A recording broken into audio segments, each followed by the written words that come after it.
Right. I was weak from falling today and scraping myself up, so I had a quick piece of chicken.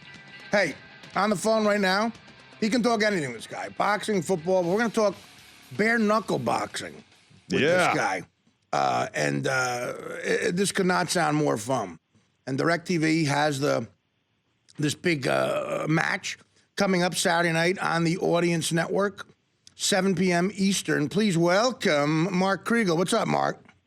What's up, Brother Arthur? How you doing? So give me your assessment. It's not a match. A match is like in tennis. This is a fight. You got a bunch of fights, right? Give me your assessment. Give me your assessment of bare knuckle boxing. Let me know. Give me your definition of it. Okay, listen. I would take the money as easy as you guys. Mm-hmm. Maybe easier. This was a great card. I'm not killing. I did the card with Robert Garcia and Kenny Albert. It was a great card. There will not be a better card on Saturday night. You will not see better fights. Well, what do they do? Well, like, is it just like no holds barred? What? Give me like the rules and everything.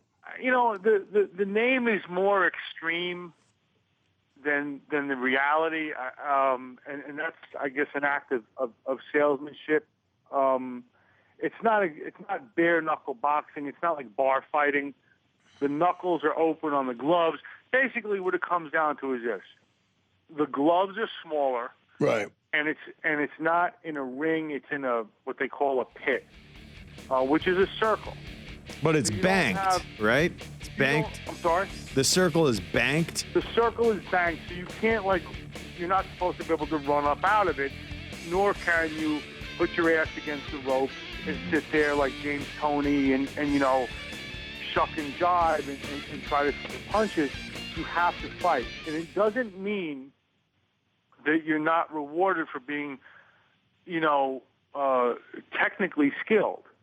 I mean, in almost every instance, the more skilled fighter won, or you will see the more skilled fighter win. And there were some extraordinary fights. We saw a guy in what I would consider the fight of the night. I told you about this a few weeks ago.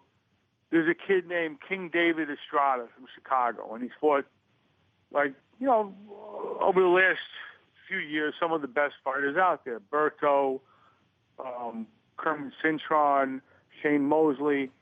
And he gets in with this kid who was 200 pounds when he started, and he's like $145 now.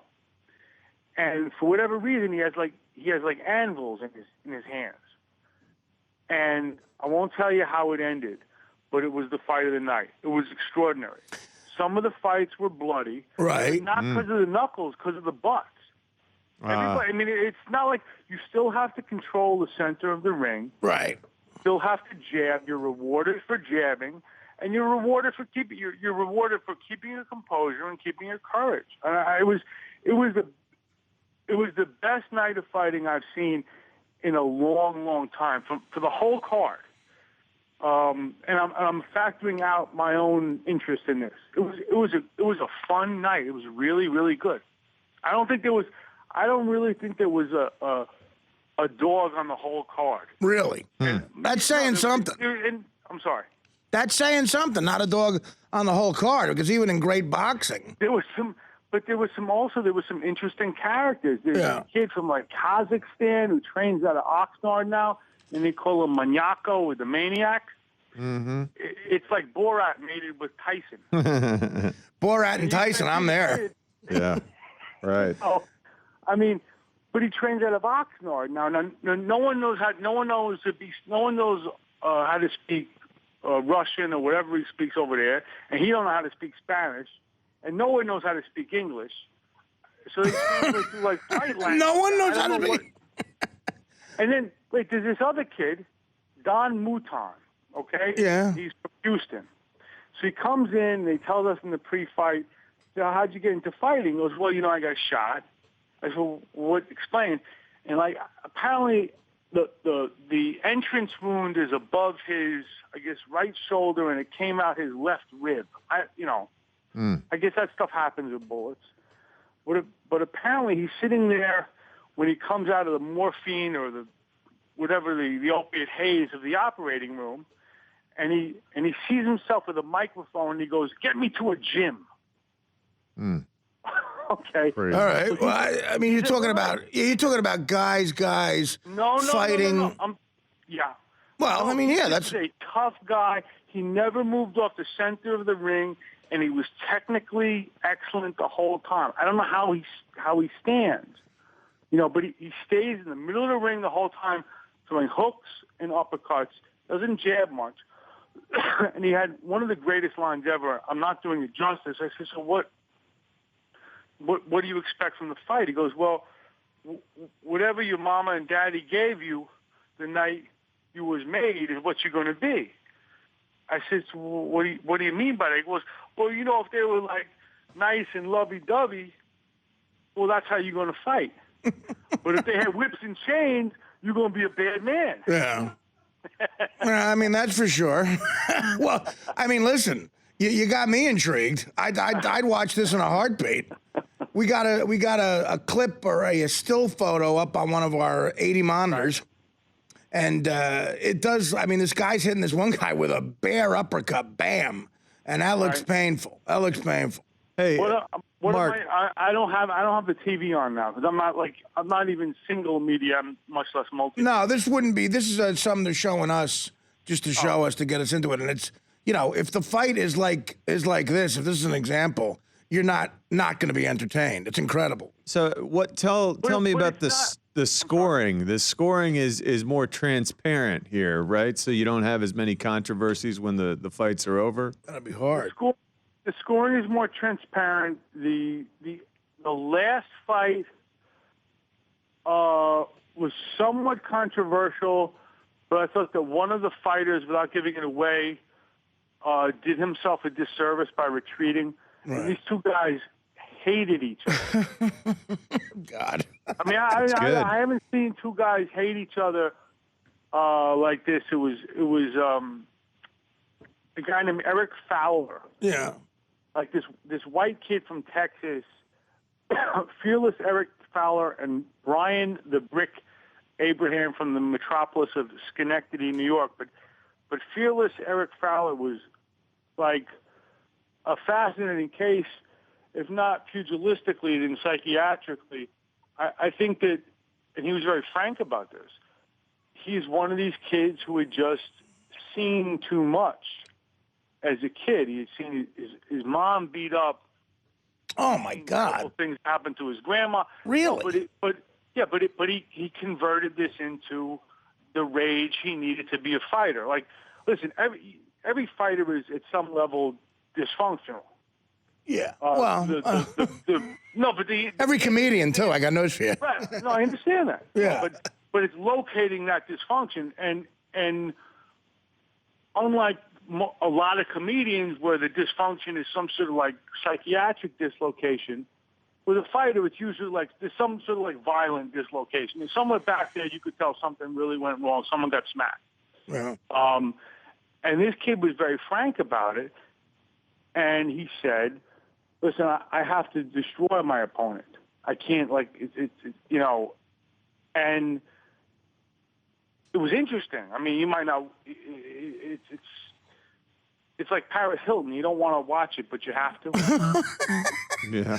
Well, I that's an interesting analogy. I mean, listen, obviously, for a bunch of reasons, this sounds like something fascinating to watch.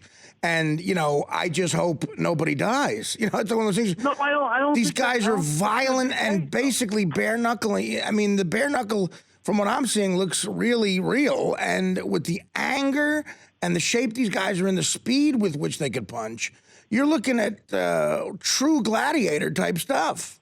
No, but I think it is true gladiator stuff. But I first of all, as far as the brutality and the kind of wounds that are inflicted, I think that train left the station. The whole idea of human cockfighting with MMA, that's more than a decade. That's 2 decades old now. It has no stigma on MMA, I'm not sure why it should have any on BKB. I'm not saying it will have a stigma. That's not what I'm saying at all. I'm saying it's going to be fascinating, and I'm in the category where I have to watch. I can't wait to watch it. I'm just hoping nobody gets hurt. That's all. No, but here's the thing. What cripples fighters neurologically is that they're in the ring too long. I didn't see a fight go on too long, and the rounds are 2 minutes, which means that you can't screw off. You can't, like, sit around like Floyd Mayweather. You got to get to work. Right, you got to get to work. Yeah. And I didn't see guys cut from the gloves. The only really bad cut I saw through the night was from a headbutt. Right. And that could have happened in a regular fight. Right. I did not see a really bad cut inflicted by the hands. I mean, it's a great hype, and it did accentuate the violence. It accentuated the combat. But I don't think it's going to imperil anybody. I really don't. All right, real quick, John. John Ritchie. Any thoughts on this initially that you want to bring up before we go? I think it's fascinating. I love MMA. I think this is kind of a little more brutal, and I love the big punches. I love the big knockouts. Right. I think it is right up my alley, and I can't wait to watch it. Me too. I'm going to check this out Saturday. I had a gig that got postponed, so I have a rare jet-free Saturday night, and I'm going to spend it watching this. BKB, bare knuckle boxing, 7 p.m. Eastern Time on DirecTV's Audience Network this upcoming Saturday, 7 p.m. Channel 239 on DirecTV. And Mark, next week let's try to schedule a time for you to come on and talk about what happened after the fight. I mean, talk about the fight after it happened. I want to talk to you about it. Okay, wait, but who postponed you? I'm going to bare knuckle them. No. It was a mutual decision. Everything's going to be fine. Okay. Everything's going to be fine. All right? All right. All right, great Mark. Good night, John. Great Mark Kriegel. Get some rest. Again, this Saturday night, 7 p.m. Eastern on DirecTV's Audience Channel. It's Channel 239. Check out Bare Knuckle Boxing live, and it's gonna be fun. I personally cannot wait to check this out. 7 p.m. Eastern, Saturday night, DirecTV Channel 239. The Artie Lange Show, weeknights on Audience, only on DirecTV.